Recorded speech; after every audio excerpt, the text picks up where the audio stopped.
రాష్ట్రీయ స్వయం సేవక్ సంఘ్ ఆర్ఎస్ఎస్ 100 వసంతాలు పూర్తి చేసుకున్న సందర్భాన్ని పురస్కరించుకుని దేశవ్యాప్తంగా హిందూ సమ్మేళనాలు జరుగుతున్నాయి. ఇందులో భాగంగా మిర్యాలగూడ పట్టణంలోని శాంతినగర్ శ్రీ సీతారామాంజనేయ స్వామి దేవాలయం వద్ద హిందూ సమ్మేళనాన్ని ఘనంగా నిర్వహించారు. హిందువులను సంఘటితపరిచి హిందూ సమాజాన్ని చైతన్యవంతం చేయడానికి, సంస్కృతి సాంప్రదాయాలను కాపాడటానికి ఏర్పాటు చేసిన ఈ హిందూ సమ్మేళనానికి ముఖ్య అతిథిగా శ్రీ శ్రీ శ్రీ విశ్వబ్రహ్మ వీరధర్మజ స్వామీజీ హాజరయ్యారు. శాంతినగర్ బస్తీ హిందూ సమ్మేళన సమితి అధ్యక్షులు, అభ్యాస్ విద్యాసంస్థల చైర్మన్ వంగాల నిరంజన్ రెడ్డి అధ్యక్షత వహించిన సమ్మేళనంలో స్వామీజీ మాట్లాడుతూ, నేడు హిందూ సమాజం అచేతనంగా మారుతుందని, ధర్మ పరిరక్షణలో వెనుకబడుతుందని చెప్పారు. మన సంస్కృతి సాంప్రదాయాలను ఇనుమడింపజేసే విధంగా ప్రతి హిందువు కృషి చేయాలని, సంఘటితంగా ముందుకు సాగాలని కోరారు. రాజకీయ పార్టీలు తమ స్వార్థం కోసం సెక్యులర్ భావజాలాన్ని అనుసరిస్తున్నాయని, హిందువులు జాగ్రత్తగా మెలగాలని సూచించారు. కార్యక్రమంలో ముఖ్య వక్తగా అఖిల భారత మార్గ ప్రముఖ్ పొన్నగంటి వెంకట సోమయాజులు, వక్తగా మాతృశక్తి ప్రాంత సహ సంయోజిక సద్ది శ్రీవాణి, హిందూ సమ్మేళన సమితి శాంతినగర్ బస్తీ బాధ్యులు జి సుబ్రహ్మణ్యం, వి ప్రతాప్, ఉప్పల శ్రీనివాస్, గార్లపాటి ఉమాకరెడ్డి తదితరులు పాల్గొన్నారు.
दिव्यमंगलनीराजनं समर्पयामि. नमस्करोमि नमस्करोमि नमस्करोमि. बोल राजा रामचंद्र भगवान की जय. जय श्री राम. जय श्री राम. जय श्री राम. जय श्री राम. जय श्री राम. जय श्री राम.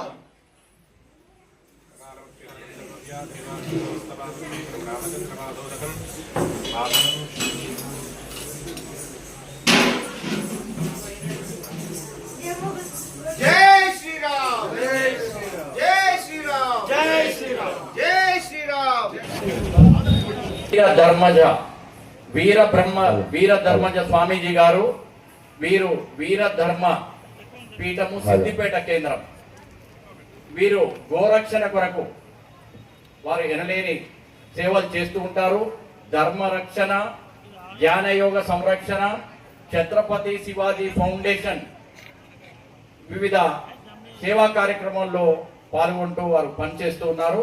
వారు ఇక్కడికి మనకు ముఖ్య అతిథిగా రావడం జరిగింది.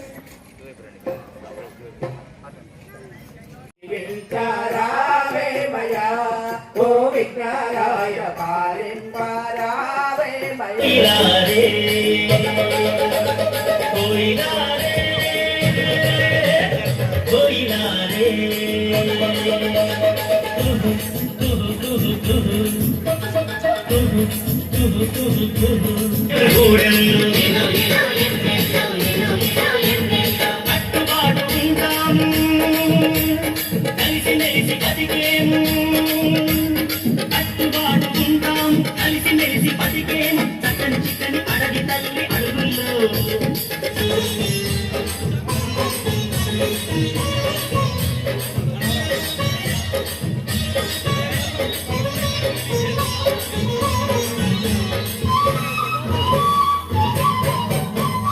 ఆకాశం నీడనిచ్చే భూదేవి బతుకిచ్చే ఎందుకంటే భారతదేశం అనేది పెద్ద సువిశాలమైన దేశం. ఈ భారతదేశంలో పుట్టిన ప్రతి పౌరుడు కూడా ఈ దేశానికి మన ఎంతో కొంత ఈ దేశాన్ని కాపాల్సిన బాధ్యత మనందరి మీద ఉంది. ఎందుకంటే ప్రపంచ దేశాలన్నింటి కూడా గొప్ప దేశం ఉంటుంటే అన్ని దేశాలు కూడా ఒక సామర్థ్యం అందరినీ ఓర్చుకున్న దేశం ఉంటుంది భారతదేశం. అందుకే ఈ భారతీయుడుగా మనం హిందూ సమ్మేళనకు వచ్చేందుకు చాలా గర్వపడుతున్నాను. ముఖ్యంగా ఏంటంటే ఈ హిందూ సమ్మేళనానికి నన్ను అధ్యక్షగా వహించేందుకు నేను చాలా గర్వపడుతున్నానండి. ఈ దేశంలో పుట్టినందుకు మనం చాలా గర్వపడాలి, అందులో హిందువుగా పుట్టినందుకు గర్వపడాలి. ఎందుకంటే ఇంతకుముందు స్వామీజీ గారు చెప్పారు, భారతదేశంలో దాదాపు మామూలుగా ఎందుకంటే హిందువులు మేల్కోలేదు సార్, 1000 సంవత్సరాలు మేల్కొంటలేరు, ఈ దశాబ్దాలు మేల్కోండి. ప్రతి హిందువుడు ఏకమైతే ఈ దేశంలో ఇంకెవరు ఉండరండి. కాబట్టి హిందూ మిత్రులారా దయచేసి చక్కగా కనీసం మినిమం, ఎందుకంటే ఒక హిందువుని గౌరవించండి, ప్రేమించండి, మన వంతుగా సాయం చేయండి. ఎందుకంటే ఈ భారతదేశంలో పేదరికంలో ఉన్న వాళ్ళైనా హిందువులే. కనీసం ఒక హిందువుని కాపాడడానికి మినిమం మన వంతుగా కర్తవ్యంగా ధర్మంగా సాయం చేయాలని కోరుకుంటూ, ఎందుకంటే హిందువులుగా పుట్టినందుకు నేను గర్వపడుతున్నాను. ఈ అవకాశం ఇచ్చినందుకు నేను ఈ శాంతినగర్ బస్తీ హిందూ సమ్మేళనానికి రుణపడున్నాను సార్. మాతాకి భారత్ మాతాకి వందే వందే మాతరం వందే మాతరం. జై భారత్ మాతాకి జై. Thank you. జై శ్రీరామ్ జై శ్రీరామ్ జై శ్రీరామ్. ఈ దేశం మొత్తంలో కూడా 1,00,000 గ్రామాల్లో మన సంఘ శాఖలు జరుగుతుంటాయి. ప్రతిరోజు కూడా అక్కడ ఉన్న హిందువులంతా కూడా ఒక మైదానానికి వచ్చి 1 గంట సేపు కార్యక్రమాల్లో పాల్గొంటుంటారు. అంటే ఈ దేశం గురించి కానీ కనీసం 1 గంట సమయం మనం ఇవ్వాలి. ఆ భావంతో 1,00,000 గ్రామాలు మన పరిస్థితుల్లో నిలబడి పనిచేస్తారు. ఈ విధంగా మన దేశంలో ఇన్ని శాఖలు నడుస్తున్నాయి. అదేవిధంగా ప్రపంచం అనేకమైన దేశాలు ఉన్నాయి. సుమారు 60 దేశాల్లో 1800 శాఖలు నడుస్తున్నాయి ఉన్నా. ఆ విధంగా మన కార్యం భారతదేశంలో తప్పకుండా విశ్వవ్యాప్తంగా మన కార్యం అంతా కూడా. దాంతోపాటుగా సామాజిక జీవన రంగంలో అనేకమైన జీవన రంగాలు ఉంటూ ఉంటాయి. విద్యార్థి రంగము, మజ్దూరు సంఘము అలా ఉంటాయి. ఆ విధంగా సంఘ సిద్ధాంత ఆధారంగా చేసుకుంటూ సుమారుగా 50 సంవత్సరాల దేశంలో పనిచేస్తున్నాయి. ఈ విధంగా ఒక విశాల స్వరూపంలో మన భారతదేశంలో సంఘటన పెరిగింది. దానివల్ల మంచి పరివర్తన మార్పు వస్తుంది. అందుకనే అయోధ్యలో రామ మందిర నిర్మాణం అయిపోయిన తర్వాత అందరూ కూడా జై శ్రీరామ్ అని బాగా నినాదిస్తున్నారు. అందరూ రాముని యొక్క మందిరం దగ్గరే మన కార్యక్రమం ఏర్పాటు చేశారు. ఈ జై శ్రీరామ్ అనే నినాదం ఎత్తులో ఇది కేవలం నినాదంగా మాత్రమే నిలుగుడు ఉండకూడదు. రాముడు గురించి జై శ్రీరామ్ అంటున్నాం మనం. అంటే శ్రీరామచంద్రుడు రామ విగ్రహవాన్ ధర్మ, రామో విగ్రహవాన్ ధర్మ, ధర్మానికి ప్రతీకం రామచంద్రుడు. కాబట్టి మనం జై శ్రీరామ్ నినాదిస్తున్నాం. మనందరం కూడా ధర్మాన్ని ఆచరించుకుంటూ మన జీవిత గడుపుగా అత్యంత అవసరం విషయం. అంతేకాదు శ్రీరాముల వారు రాజ్యభోగాలు వదిలిపెట్టి ఆయన 14 సంవత్సరాల పాటు వనవాసానికి వెళ్ళడం జరిగింది. ఆ విధంగా వనవాసానికి వెళ్ళి వనంలో ఉండే వారు సంఘటితపరిచి ఆ సంఘటిత శక్తి ఆధారంతో రాక్షస ప్రభుత్వం సంహారం చేయడం జరిగింది. అందుకని వారు భగవాన్ రామైనారు. కాబట్టి ఈ విధంగా మనం కూడా సమాజం గురించి గాను ధర్మం గురించి గాను దాని గురించి మనం కూడా పనిచేయటము, మన కర్తవ్యం నిర్ణయించుకోవడం, దానివల్ల రాముడు గారికి చాలా ఆనందం కలుగుతుంది.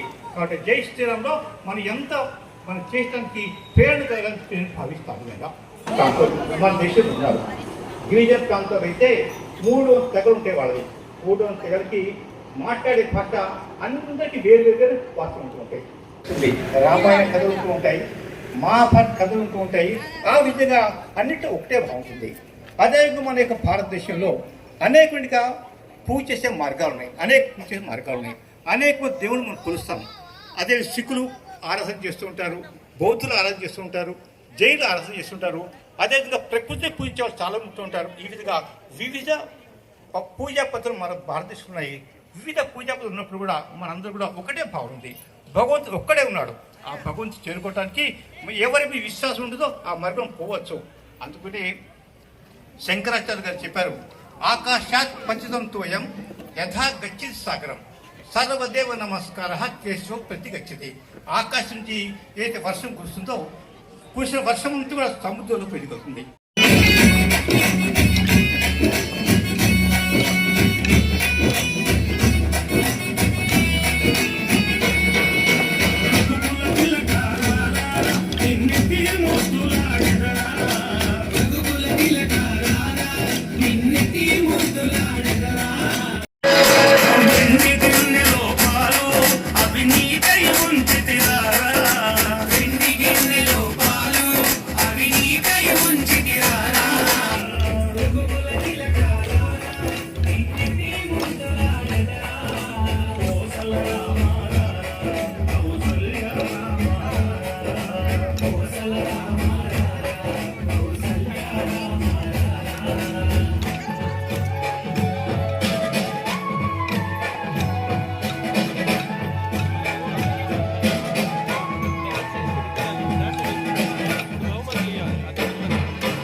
పరమేశ్వర కోల రామయ్య పరమాత్మ కోల రామయ్య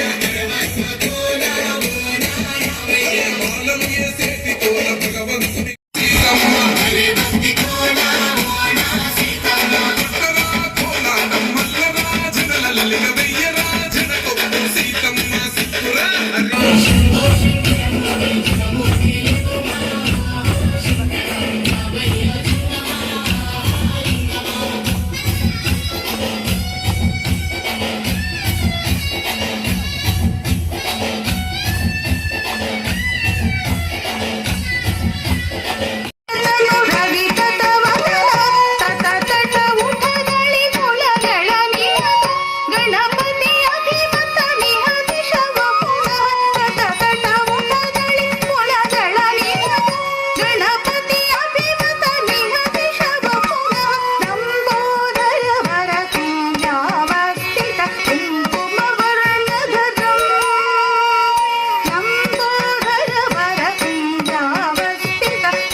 చెప్పలేదండి. సనాతనమైనటువంటి ధర్మం అని చెప్తున్నాం, వేరే దాంట్లో ఎక్కడ కూడా చెప్పట్లేదు. కాబట్టి మనము సనాతనంగా ధర్మం ఉన్నటువంటి ఈ ధర్మాన్ని మనం కాపాడుకోవాల్సిన అవసరం ఉంది. ఈ రోజులలో బ్యాంకు బ్యాలెన్స్ ముఖ్యంగా ఆలోచిస్తున్నారు. బ్యాంకు బ్యాలెన్స్ ఎంత ముఖ్యమో భగవంతుడి ఖాతాలో మనం అంత ముఖ్యంగా బ్యాలెన్స్ పెట్టుకోవాలి. అంటే ఈ ధర్మాన్ని కాపాడడానికి మనం ప్రయత్నం చేయాలి. నా పొట్ట, నా చిన్ని రక్ష, నా కుటుంబం అనేటువంటిది కాదు. ఈ సమాజం మొత్తం మనదే. మాతృదేవోభవ, పితృదేవోభవ, ఆచార్య దేవోభవ, అతిథి దేవో, రాష్ట్ర దేవోభవ. అంటే చివరికి రాష్ట్రాన్ని కూడా మనం ప్రేమించగలగాలి. ఈ రాష్ట్రం అంటే రాజకీయం కాదండి, దేశం అంటే రాజకీయం కాదు. సంవాదం జరిగిన తర్వాత ఆయన ఏం చేసింది, ఇక నా తాటికి తట్టుకోలేక వెళ్ళిపోయి, అమ్మ నేను మళ్ళీ వస్తానమ్మా, నువ్వు మళ్ళీ వచ్చినప్పుడు నాకు ఫోన్ చేయి, నేను మళ్ళీ వస్తాను. అంటే 60 ఏళ్ళ వాళ్ళకు కూడా దేశం అంటే రాజకీయం అనేటువంటి పరిస్థితి వచ్చిందంటే చూసుకోండి. మళ్ళీ పూజ పునస్కారం అన్ని చేస్తారు, భజనలు చేస్తారు, అన్ని చేస్తారు. ఆ యొక్క నా దగ్గరికి వచ్చినటువంటి అన్నయ్య ఇంకా రాము గారు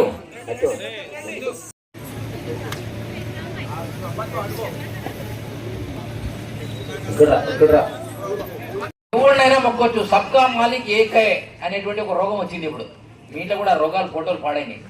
ఈ ఈ యొక్క సభ వెంటనే ఫస్ట్ దాన్ని తీసుకుపోయి ఏడారు కదా, పెట్రోల్ కూడా వద్దు, పుట్టిన డైరెక్ట్ ఇప్పుడు అతిపెట్టేయాలి. ఇక మీకు అర్థమైందా? సబ్కా మాలిక్ ఏకై, అల్లా మాలిక్ అచ్చా కరేగా అనేటువంటి ఒక ఫకీరును మొక్కేటువంటి సాంప్రదాయం మీ లోపల వచ్చి వచ్చింది. ఇది ఫస్ట్ నెగటివ్ హిందువులలో వచ్చేది. దీన్ని ఎవడు తెచ్చాడు? శివాజీ మహారాజ్. ఇప్పుడు ఇంతకుముందు ఉండే ఫోటో శివాజీ మహారాజ్ యొక్క చరిత్రను, శివాజీ మహారాజ్ యొక్క ఆధిపత్యాన్ని, ఝాన్సీ లక్ష్మీబాయి యొక్క ఆధిపత్యాన్ని అక్కుడిని చంపడానికి 800 సంవత్సరాలు ఏలినటువంటి మొఘలాయిలు, తురస్కులు వెళ్తూ ఒక సూఫీ గురువును మాకు అప్పచెప్పారు. సిక్కు శరాలు లేకుండా దానికి ట్రైన్లు వేశారు, దానికి ఎయిర్పోర్ట్లు కట్టారు, దానికి బస్సు ప్రయాణాలు చేస్తున్నారు, గ్యాంగులుగా వెళ్తున్నారు. కాబట్టి ఆలోచన చేసుకోండి. పీరీల పండుగలు ఎక్కువ చేసి ఆ పీరీలను ఎత్తి దండలు వేసుకొని కొడుకలు గుచ్చి పీరీలకు దస్తీలు కట్టి బ్యాచ్ ఎవడు దేశంలో? ఏ ముస్లిం అయినా పీరీలను పెట్టుకొని ఎగరంగా చూసారా? ఎప్పుడన్నా చూసారమ్మా? పీరీలను ఎత్తుకొని ఎగిరే గాడులు ఎవడు మారాలి? మనం మారాలి. వాళ్ళు సియా సున్నీ అనేటువంటి 2 ముస్లింలు కొట్టుకొని చచ్చిపోతే అందులో వీరమరణం పొందినటువంటి ఆ జీరోలు వాళ్ళను పీరీలుగా పెట్టి మళ్ళీ సంవత్సరానికి ఒకసారి వాళ్ళకి ప్రాణం పోసి వాళ్ళకు బట్టలు తొడిగి, కొబ్బరికాయలు తొడిగి, మనకు ఊదుపోగేసి ఇంటింటికి వచ్చి మన ముంగడి వస్తే మన గొర్రెలు పోగానే వాళ్ళకు కాళ్ళకు నీళ్ళు పోసి ఖండించుకునేటువంటి బ్యాచ్ కేవలం హిందువులు మాత్రమే. ఇది హిందువులు మారాలి. ఉన్నదా? కానీ 400 సంవత్సరాల క్రితం ఒక మత మార్పిడి యుద్ధం చేశారు. ఎవరో తెలుసా? వీరబ్రహ్మేంద్ర స్వామి అవతారం.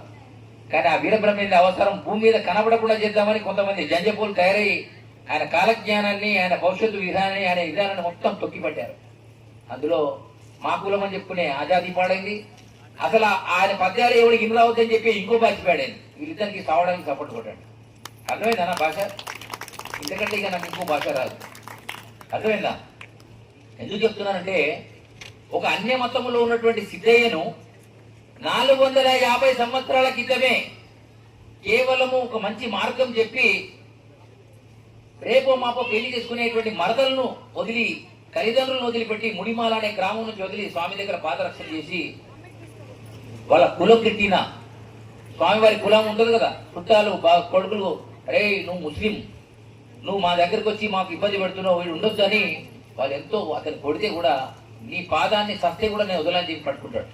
చివరికి నవాబు దగ్గరికి వెళ్తుంది కాంప్లెట్. అరే ఇది నవాబుల టైం, 800 సంవత్సరాల నుంచి మేము వెళ్తున్నాము, నువ్వు దేవుడు ఒక్కడే, ధర్మం ఒక్కటే, అది సనాతన ధర్మమే, ఇద్దపై భూమి ఏదీ లేదు అని ఏదో మత మార్పిడి చేస్తున్నావట, నిన్ను కథం చేద్దామని మేము అనుకుంటున్నాం అని ఒక ఇంటిమేషన్ ఇస్తాడు వీరబ్రహ్మేంద్ర స్వామి. అక్కడ ఉన్నాడు కడప నవాబు. అప్పుడు స్వామివారేమి ఊరికి అంత ఆశామాసి ఏదో నిమ్మకాయలు కోసి పూప్ అనేటువంటి బ్యాచ్ కాదు అది. అది పంచభూతాలను తన గుప్పెళ్ళకు తెచ్చుకొని కాళీ స్వరూపాన్ని తన నాలుకపై తెచ్చుకొని ఏ చెప్తే అది జరిగే సిద్ధాంతంతో తపస్సు 12, 13 సంవత్సరాలకే తపస్సులు ఉండి బయటకు వచ్చినటువంటి ఒక వీరయోగి. ఆయన ఏం చేశాడంటే మొత్తం కలియుగం లోపల 800 సంవత్సరాలు ముస్లింలు వెళ్ళారు. 800 సంవత్సరాలు. ఇప్పుడు ఆర్ఎస్ఎస్ వచ్చి 100 సంవత్సరాలకే 2 ప్రధానమంత్రులు చూసినాం. సడక్ యోజన పేరు మీద ఇలా వాజ్పేయి తర్వాత ఈ రోడ్లన్నీ ఉన్నాయంటే ఆయన పుణ్యమే. ఇలా ఒక పాల డబ్బా తీసుకెళ్లి పట్టణంలో అమ్మి వస్తున్నాడు వ్యవసాయదారుడు అంటే దానికి కేవలం కారణము మన వాజ్పేయి ప్రధానమంత్రి గారు మాత్రమే. అంతకుముందు ఎవడు గారమైన సడక్ యోజన వేసిన సందర్భమే లేదు. ఆఖరి గ్రామాలనే రోడ్లు గ్రామీణ సడక్ యోజన ఎక్కడ పడే. ఆయన వచ్చిన తర్వాత ఫస్ట్ ఈ దేశం బాగుపడాలి, ముందు పడాలంటే వ్యవసాయదారుడు తయారు చేసిన పదార్థాలను, కొన్న పదార్థాలను, పండించిన పదార్థాలను సమాజంలో ఈజీగా అమ్మి వచ్చేటువంటి స్థితి రావాలి. అది రైతు బజార్ వచ్చే వేదిక కావాలంటే ఫస్ట్ రోడ్లు కావాలని ఆ రోడ్ల కోసం ఆలోచించాడు ప్రధానమంత్రి. చెట్టు పుట్టలకు చేయెత్తి మొక్కుచు వటి మాటలిట్ల వలరనేల దిట్టమైన గురుడు దేదీప్యమయ్యుండ కాళికాంబ హంస కాళికాంబ. చెట్టు పుట్టలకు మొక్కే జాతి ఎవడు ప్రపంచంలో? ఏ ముస్లిం అయినా చెట్టుకు ముఖంగా చూసిరా? పుట్టకు ముఖంగా చూసిరా? చెప్పండి. చెట్టు అంటే మనోళ్ళందరూ ఏమనుకున్నారంటే యాప చెట్టు, రాగి చెట్టు, తుమ్మ చెట్టు, తర్వాత వేప చెట్టు, మోదుగు చెట్టు అని వాటి చుట్టూ దారాలు చుడుతూ పోతుందా? దానివల్ల ఏం రాదు. చెట్టు అంటే ఈ మానవ శరీరం, పుట్ట అంటే ఈ గాలి లోపలికి వెళ్ళే, ఈ ముక్కుల నుంచి లోపలికి వెళ్ళేటువంటి గాలి తీసుకునే విధానమే పుట్ట యొక్క శ్వాస అంటారు. ఇది వాల్మీకము అంటారు. ఈ రెండు అర్థాలు మారిన చేత ఏమైందంటే చెట్టు పుట్ట అని చెప్పి అర్థాలు కాక ఇప్పుడు సబ్కా మాలిక్ ఏకై మొక్తే అందరికీ దేవుడు అయిపోయాడు. 33 కోట్ల దేవత ఆరాధన చేసిన మనమంతా మూర్ఖులం అయిపోయాం. వీళ్ళు ఎక్కడ చూసినా ఈ బిర్యానీ కూడా నాకు తెలిసి ఒక 20-50 దేవాలయాలు. అది అవన్నీ కట్టించినోడు ఎవడు? జాలిటో పోయాడా? శిల్వకృతి చేసుకున్నాడా? లేదా ఔరంగజేబ్ పాలన వాడు వచ్చి కట్టించిన వాడికి? ఈ కొండ కొర్రీలే కట్టించినాయి చేపట్టు కొట్టాడు వాళ్ళందరికీ. సరే, అది కట్టించిన గంగల పోని. ఇలా మసీదులకు, దర్గాలకు ఇటుకలు పట్టిలు ఇచ్చిన నాయకుడు ఎవడు? ఓట్ల కోసం ఈ నాయకులే. వీళ్ళకు కూడా సమాధులు త్వరలో కావాలని నేను కోరుకుంటున్నాను. ఈ దేశం ఈ దౌర్భాగ్యానికి ఎదిగిపోవడం కారణం మాత్రమే కేవలం మనం మాత్రమే. మనం పక్కోని మీద, పాకిస్తాన్ మీద, బంగ్లాదేశ్ మీద కాదు. వాడు జనం పెరిగేదాకా చూసిండు. 1947 లోపల మైకులలో 60 కాడికి అరిచిండు, చెప్పేకాడికి చెప్పిండు 47 స్వతంత్రం ఇట్లా విడిపోయేటట్టు దేశము స్వతంత్రం వచ్చే టైంలా మేము 20 కోట్లున్నాం, మా మత ప్రాతిపదికన ఒక దేశం కావాలి, లేకపోతే ఒక్కొక్కరు వేసి పడేస్తాం గరిలో పొండి అని ఆర్డర్ ఇచ్చారు. అప్పుడున్నటువంటి గాంధీ బోధీలాగా తయారైపోయి ఈ అమ్మ ఎందుకురా ఈ గొడవ, మొన్నటి దగ్గరే క్విట్ ఇండియా ఉద్యమం చేసి సత్యాగ్రహాన్ని చచ్చిపోయే దగ్గరకు వచ్చినా మళ్ళీ ఈ యుద్ధం ఎందుకు, సరే పోనీ గంగలో పొండిరా మీరంతా అని చెప్పేసి పాకిస్తాన్ వాళ్ళకి అప్పచెప్పారు. అది మత ప్రాతిపదికన దేశం విడిపోయింది. అది విడిపోయినప్పుడు అప్పుడే ఈ భారతదేశం కూడా హిందూ దేశం కావాలి కదా. ఈ దేశం నుంచి ఒక మతంగా మారినప్పుడు ఇంకో దేశం, ఈ దేశం కూడా విడిపోయి మత ప్రాతిపదికన, మరి ఇది హిందూ దేశం కావాలి కదా. ఇది హిందూ దేశం కాలే, ఇది బొందుగాల దేశమైంది, సెక్యులర్ దేశమైంది. సెక్యులర్ కుక్కలు, సెక్యులర్ గొర్రెలు, సెక్యులర్ కొండ గొర్రెలు తయారు చేసేటువంటి కేంద్రంగా ఇలా భారతదేశాన్ని తయారు చేశారు కొంతమంది కుహానా నాయకులు.